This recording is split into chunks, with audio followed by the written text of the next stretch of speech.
Consistency is how you turn your beliefs into practices. And that's actually how then children will internalize your beliefs. And most of these things are going to be around the question of ideals. What kind of people are we? Who are we really aiming to be? How do we want to be towards each other? Before we get started, if you enjoy these episodes, you might want to check out more at optimwork.com. Our website offers unique content, tools, and exercises to help you thrive at work and beyond. We have an in-depth masterclass covering our entire theory of growth, daily recommendations for personalized advice, and a platform to help groups and organizations learn and practice optimal work together. You can get a free trial at optimwork.com. Now let's start the episode.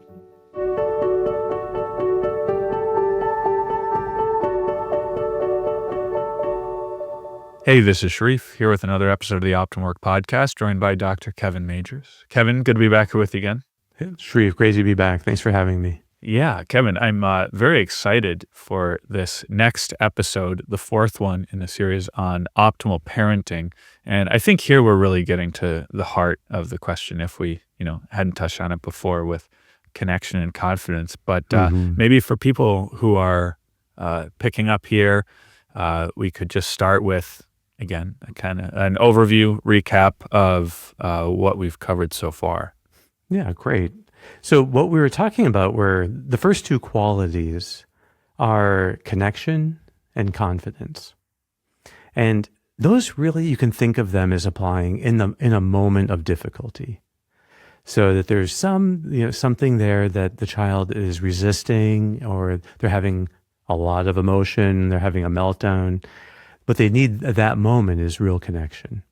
And we talked about in the past how when you connect with a child, the right tone of voice, eye contact, some gentle touch, if it's your child, that all helps the child to calm down very profoundly, because it releases oxytocin right into the dorsal striatum. So the very part of the brain that is in charge of kind of automated behaviors and tunnel vision when strong emotions are in charge, that gets turned off when there's bonding that takes place. So you weather the storm, the dynorphin dip, we could call it, with connection. And then you get this upswing, the dopamine rebound. And that you want to help direct into learning some new skill guided by some kind of ideal, helping to shape the child's expectations for how they can really engage the challenge in some new and better way.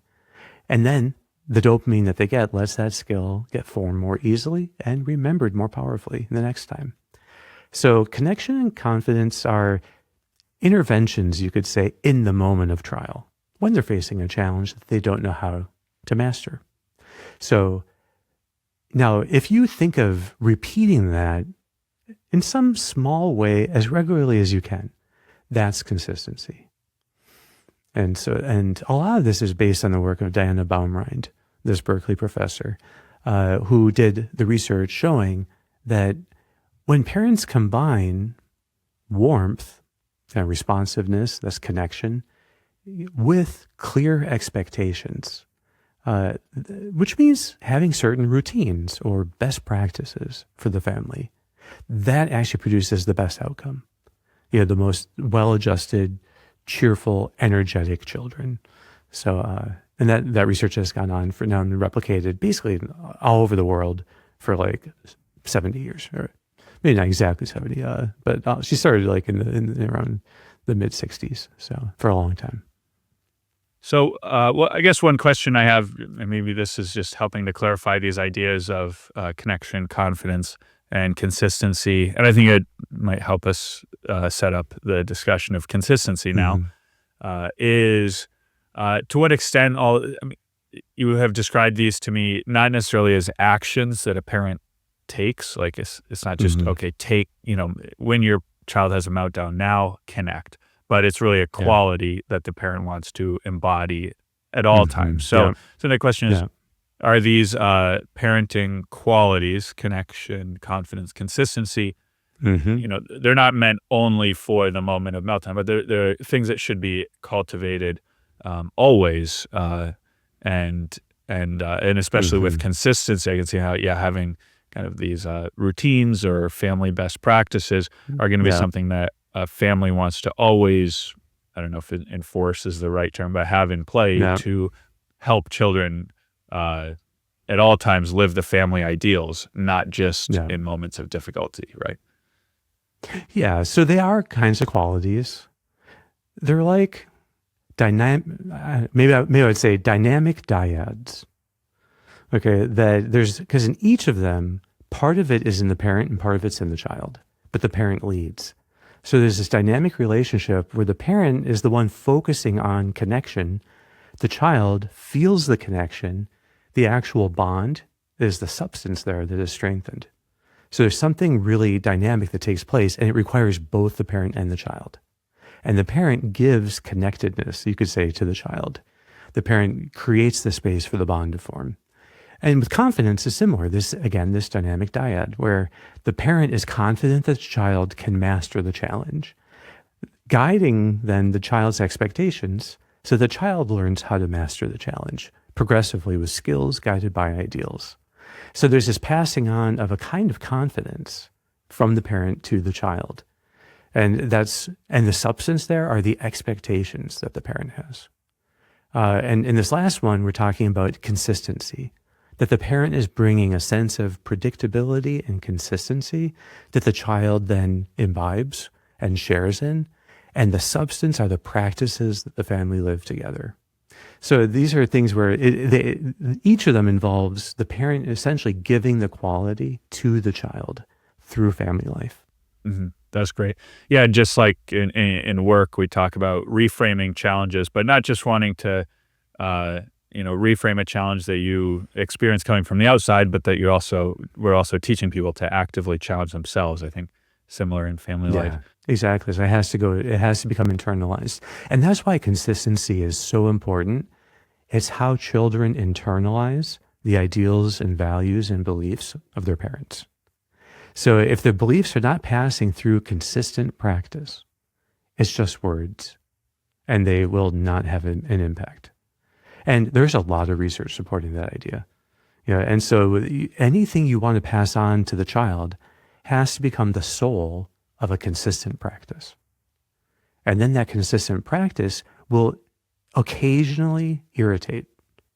There's going to be occasional frustration. And that's we're talking about dynorphins. You have the dynorphin dip you get through, and then you have the dopamine rebound. How do you maintain continually high dopamine levels? The only way is through regular dips of dynorphin. I would say like sustained, controlled, predictable kind of dips of dynorphin. So it might be that whenever the child comes home from school, that before they do any kind of relaxation activity, they have to plan out their homework or do a certain chore. That there's just these built-in little breaks on immediate gratification that are slightly chafing, but there's always an ideal, which is the rationality behind it, that this is why we're doing this. And so as we'll get into, I think in a little more detail, these are always about teaching ideals through regular practices, but it has to be a bit annoying. The biggest mistake parents make in this regard is trying to provide a kind of paradise of delight for their children, to remove all kinds of friction or anything that the child might resist. And it reminds me of the movie The Matrix, where Agent Smith at one point tells Morpheus that in the first version of The Matrix, they had provided this paradise totally free of all suffering. And he said it was a disaster. Entire crops were lost, which is such a horrific way of putting it. But the idea that like the original Matrix was a disaster, people needed challenge and suffering in order to be happy. He doesn't say that, but that idea has kind of been replayed again and again. The purpose of family life is not comfort; it's growth. Growth in the first place in bonds, and in ideals, and even in skills. And so in neuroscience terms, it's always about having regular dynorphin dips that then provide, if they're consistent, the stabilized dopamine at higher levels. And that high level of dopamine is actually what makes children cheerful and energetic and resilient. When you pursue too much comfort, dynorphin ends up dominating. Immediate gratification always leads to a dynorphin rebound. And that means more prolonged dynorphin tone. And that's what makes children irritable and anxious and, lacking all energy. Yeah. Yeah. I mean, it makes so much sense with everything we talk about at Optimal Work, the need to challenge yourself to keep growing. And, like fitness, if you want to be in good shape, if you want to feel energetic throughout the day, you need to work out and you need to feel tired. And I think it's very similar. It also reminds me of, I think we did an episode on family life and parenthood. I think maybe we just touched on the topic in a previous episode, maybe some years ago. And you had mentioned this book, encouraging families to be adventurous. And that to me strikes the tone, whereas like having fun with your, it's obviously not a bad thing to have fun with your family, but that strikes me as a little bit more comfortable. Whereas having an adventure is like there's some discomfort involved, but that you together achieve something meaningful. So I don't know if that's part of. Exactly. I think this is why travel is great. It doesn't have to be even like exotic travel. Just going someplace that'll be interesting for the kids, but involves a car ride. There's delayed gratification. It involves submitting to the preferences of your siblings in the car and so on. So travel is a great thing like this, where there's a lot of actual delaying of gratification, but then you have some really meaningful things. And they get to learn things, they get to experience things and do things maybe that they don't normally get to do.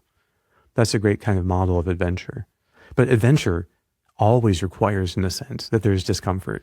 That's right. So now, Kevin, when we're talking about having consistency in the family and parenting, and one of the things we talk about on the website, optimalwork.com, is these best practices. Those are built into the masterclass of the inventory items. I almost never complain. My ideals lead me to do the best work possible and all those. What do we mean by best practices in the context of family life, and what would be a good way of kind of crafting these best practices? How explicit do they need to be? Yeah, it's a great question. What we do in the inventory is we put together 24 best practices that can be measured. You rate 1 to 10 how true it is that you never complain, or you jump out of bed the moment your alarm first sounds, or you regularly exercise. And we are conveying through these best practices a whole theory. So in a way, the best practices are like the theory of optimal work actually put into practice. And people can't simply learn the theory of reframing and mindfulness. They also need to address complaining and to make sure there's sufficient time in their schedule for rest and silence. So it's so important then that you have this combination of theory and practice. And so that's what the whole masterclass is about. There's some episodes that are just theory, and then there's some that are practice, and that's important. Families are exactly the same. So we have not designed a kind of best practices, for families. Maybe that's something we would eventually have, but consistency is how you turn theory into practice in your own family. Consistency is how you turn your beliefs into practices. And that's actually how then children will internalize your beliefs. And most of these things are going to be around the question of ideals and how, like, what kind of people are we? Who are we really aiming to be? How do we want to be towards each other? So hidden behind each of the best practices we can talk about is a clear expectation you have that this is doable for them. So there's a show of confidence in these things. And so best practices can be thought of as predictable expectations. These are just regular, predictable expectations that you have for how you treat each other and how you act.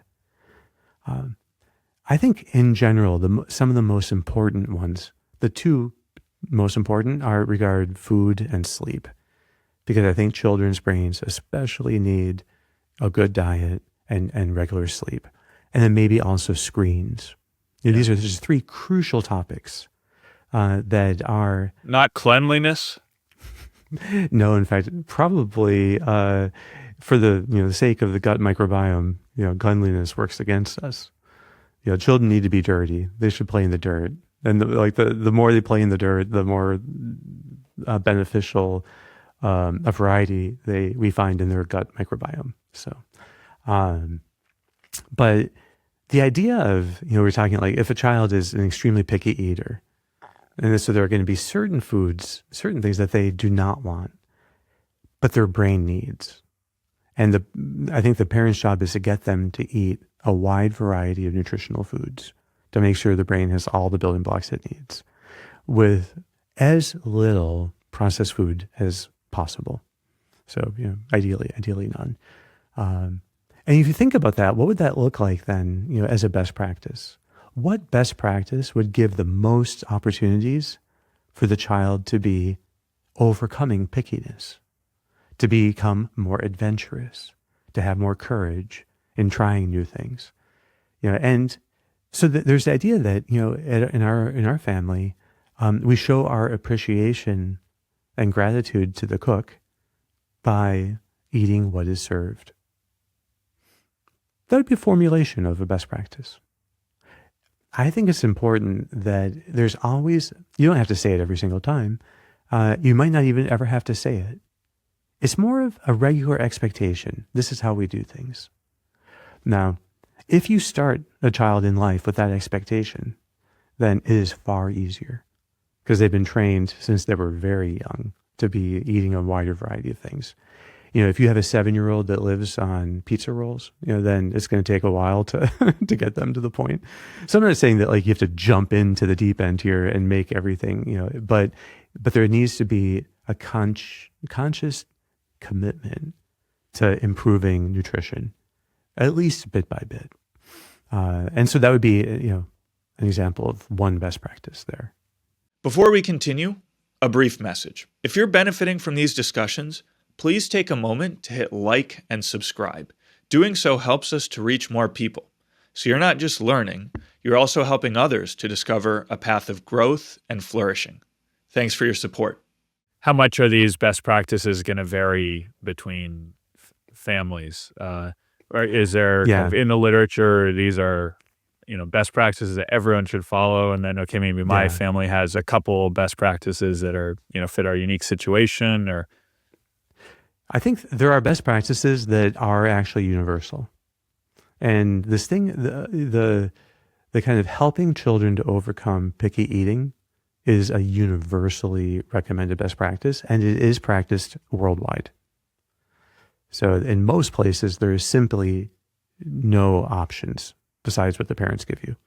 And so this is a very universal best practice. But it turns out the cuisine that is local and and ancient tends to be very good for the brain of the children in that culture, as a general rule.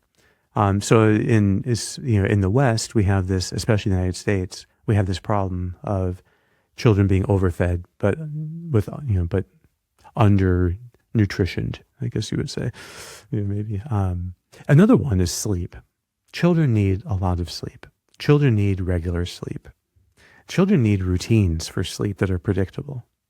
So if there's no consistent best practice about going to bed when it's bedtime, and children are allowed to stay up as long as they want, then they are not going to get the sleep that they need, and they will not make the connection that being cranky and even more picky in eating the next day is actually tied to how much sleep they got at night. So parents have to be the ones to make the connection. And so I think teaching children how to practice patience, by being calm in bed with their eyes closed, relaxing, or maybe perhaps, given their age, reading quietly, or just relaxing until they fall asleep. If a child is reading quietly in bed, they will fall asleep generally, as long as it's not on a screen. And so to have, I think that would be another universally recognized best practice. Kind of when you go to bed, you stay in bed, and you read calmly or relax until your sleep comes. Yeah. And then also you mentioned screens at the end there. I'm sure you have maybe strong opinions on that. I do. I'm all for a total ban of screens for children. Until age 26. So because the prefrontal cortex isn't fully developed until 25, so just give them another year as a buffer. But of course, that's not reasonable in most situations. And I also would be in favor of occasional generous exceptions, so that it's not like you're trying to let them have no knowledge that screens exist. But no matter what kind of screen is used, and even if it's only for reading, it still has a kind of warping pull on a young child's attention. So it's better that they read a book than read the same thing on screen, I'm convinced. And this is from friends and others that I know, and their experience with their own children reading. It's just not the same if it's on the screen. So there's too much stimulation going on. Also, we just don't know all the effects of, say, blue light. We know that interrupts sleep, and so if they're having screens at night, that can interrupt sleep. I know of cases where just getting rid of blue light in the house by having the Philips Hue bulbs that always get more and more amber as the night goes on caused a radical change in the behavior of the kids and their ability to fall asleep. And you just unfortunately have to install them everywhere, but they last for a while. And I have them in my house, so I think they're fantastic. But just to make more and more amber, and then even red at bedtime, and kids fall asleep much more easily. So, at any rate, so I just think screens, we have to be so careful. It's too easy to rely on them for entertainment. I have a friend, they allow screens only when the kids are getting haircuts, and because otherwise they're just squirming. And to me, the kids, and it's interesting, his kids never ask for the screen otherwise. Like, that's a wonderful thing. Let's see how long they can keep that going. Yeah. So that, but there's something really limited, like there are notable exceptions, that could work just fine. Yeah. Maybe long car rides, and stuff. Who knows? Yeah, I know one, best practice a lot of parents have is, never, allow the kid on the phone in the bedroom alone, stuff like that. And then also during family time, it's like having kids on their phone. Never have screens. And the parents also have to be very careful not to have screens, because the parents need to live by these too. And for parents, they have to be very careful not to have screens out during family time. And that could be just another way of saying that we show thoughtfulness and interest in others by not using screens during family time at home. And so, because it's so easy, even for parents, to be checking email and doing things at the dinner table and looking at the screen. And so, yeah. And I don't know where you would put this, Kevin, but it seems like in parenting, the example of the parent is a very important element. So that seems to be, because it shows you actually believe the ideal. Yeah, it's like, no, these are the ideals that we actually hold ourselves to. And those ideals translate into these practices, and it's just like deduction. Here's the axiom, and this is the conclusion. It's like, and that is the way you inculcate your ideals into your children. You just show that this is the basis for how we treat each other. A lot of ideals deal with emotion regulation or emotional intelligence, or with frustration tolerance. And so, for instance, if when children get frustrated doing homework, a best practice is that in our family, when we get really frustrated, we always just take a step back and give it time and then come back to it again. So this idea, but that's a wonderful best practice to have. To teach them to notice when they're getting frustrated, when their wheels are spinning, disengage, take a little break, and then come back and try again. So if children can learn frustration tolerance and how to work through impasses, that is enormously boosting to their confidence. But they can do it if they don't overreact to just getting frustrated and double down on what's not working. Come back, take a fresh tack. They will eventually be able to solve things. Being polite Yeah, and there's all these things that go into, we talked about, like, losing graciously. So there's all these things that the family can think about, the best practices they have for how we treat guests, how we treat each others, and so on. Yeah. Yeah, I wonder, Kevin, could you briefly talk about the impact this has on children? Obviously, there's a sense that, okay, you kind of get the kid to do what you want them to do and what's going to be more conducive to the family enjoying their time together, and maybe the parent having a little bit of an easier time in dealing with kids, or a lot of kids around the house. But this also has a really profound benefit to the kid, right? Yeah. Yeah. And in a way, overall, what it does is consistent practices will foster intrinsic motivation. You can think of it this way. There are particular gifts that only consistency can give your children. One of those gifts is clarity, so that your expectations become very clear if you consistently uphold them. And that clarity is an enormous gift. Yeah, and it lets them see things. Another thing is a sense of meaning behind rules. Only consistency, where you're pointing out the ideal behind it. You're connecting it to these are the ideals we try to live by. That then makes the challenge more meaningful. And that's what is so often missing, is a connection. If people are worried about being authoritarian, the mark of the authoritarian is that there's no appeal to ideals besides compliance. We'll get into the problems of, but just to say that clarity and meaning, and even a sense of freedom. And this is kind of paradoxic, but the ideals that are behind these best practices open up then ways for children to have initiative. So it's not just about eating everything on the plate. It's about being courageous or being appreciative, and then they can actually exercise. They can make it more their own. They can exercise ways of being particularly courageous in trying new things, or being particularly appreciative in how they show their gratitude to the cook. So when you point to ideals, freedom is actually enabled, because it's not just a negative limit, but it's a positive aspiration that now they can get on board and come up with their own ways of living. So only consistency actually gives those things. Right. And that might be a perfect transition into the next thing I was going to ask you, which is in each of these connection, confidence, we've covered the two extremes. So I wonder if you could give us a picture here in terms of consistency, what lies at one end, too little, and at the other end, too much. Yeah. So too little would be being lax, and too much would be being rigid.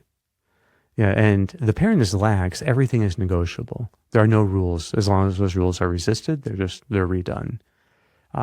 And so with laxity, it seems kind of, it seems friendly and caring, but in the end, there's no emphasis on skills being practiced and ideals being practiced. And so there's no consistent practices in the house at all. It has freedom, but there's no real positive focus for it. So in the end, it's just freedom to pursue comfort. It's not actually freedom for ideals. It's freedom from discomfort. And so in laxity, everything leans towards the child's comfort. Rigidity tends to be the opposite. There, everything leans towards the parent's preference or the parent's comfort. And there there are rules that are generally overly strict. But there's still very little emphasis on practicing ideals or skills, because the focus, again, isn't really the growth of the child. It's the compliance of the child. And usually that's for parental convenience in some way. And so both of these, in the end, cause problems. They leave children feeling anxious and uncertain, though for different reasons. Either there's no guidance, and expectations that are being consistently upheld, or is being done in a way that makes them too afraid of being punished. So it's either from fear or excessive options, but both ways it's anxiety and uncertainty. And then also the children find it very hard to be motivated without constant supervision. And so the lax parent and the rigid parent has to constantly be supervising because they haven't really done the work of helping the children to internalize the ideals and practices. And because that's what consistency does. Yeah. Yeah. My impression also with the lax parent is it would be impossible. I mean, if the kids are just doing whatever they want, they're being loud, they're staying up late, like at some point you have to get some sleep. You have to do work. You have to do things. So the parent is just going to start, enforcing then rules that appear arbitrary then in the mind of the kid and aren't really connected to ideals. Yeah, because now it's parents' comfort versus kids' comfort, and who has more power. Yeah. Yeah, and the great thing about ideals is it removes power from the question. And there's a kind of authority, but the authority is actually in the service of ideals. It's not in the service of the parent's self-interest. So it's like, no, so there's something here that we are all striving towards and that we're all trying to practice. So in fact, it has, it allows the children to see that their parents are struggling on these things too. They will make mistakes too, but they can own the mistake and re-aim for the ideal. So I think consistency and consistent practices allow us to kind of get up again. Kids will have bad days. Parents will have bad days. You can own the mistake, you can apologize, and then kind of reset on, this is really how I want to be living together. So in my mind, it's by far, this is why it produces, it's the most effective way of producing children who are secure and emotionally steady, and that take on the family's values as their own, is by having these consistent practices in the house. Right. And so, Kevin, I think we're basically out of time here, but I think maybe next episode we could talk about kind of the second part of consistency, which is, what do you do maybe when these best practices are being violated, and kind of how you respond to that. But exactly, I think that we've set the stage now that talking about discipline will make more sense, and wonderful. Then people can see how this is just another way of serving. That's great.